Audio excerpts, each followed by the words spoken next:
Emek, Demokrasi ve Özgürlük Bloku, Türkiye halklarının barış içinde ve özgürce bir arada yaşaması amacıyla yan yana geldiği günden beri birçok operasyonun hedefi haline gelmiştir. YSK vetusu ile başlayan süreç, keyfi tutuklama, gözaltılar, askeri ve siyasi operasyonlarla hiç durmadan devam etmiştir. Bu engelleme ve barış sürecinin önünü tıkama operasyonlarının son halkası Diyarbakır Milletvekili Sayın Hatip Dicle'nin yasal haklarının yetkisiz bir kurum tarafından gasp edilmesiyle sonuçlanmıştır.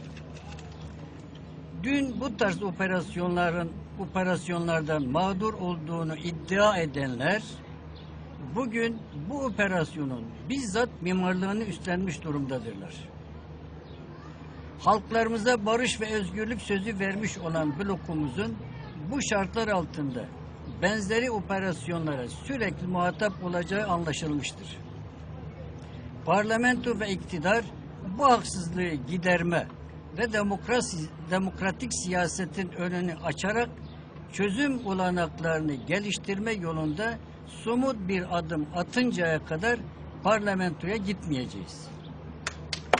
AKP yönetimi çalınmış milletvekilliğini haklı olana derhal iade etmelidir. Tüm demokrasi güçlerini barış ve özgürlük sürecini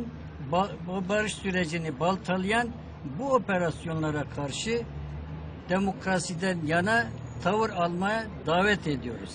Emek, Demokrasi ve Özgürlük Bloku ittifakla alınan karar sizin bilgilerinize sunulmuştur.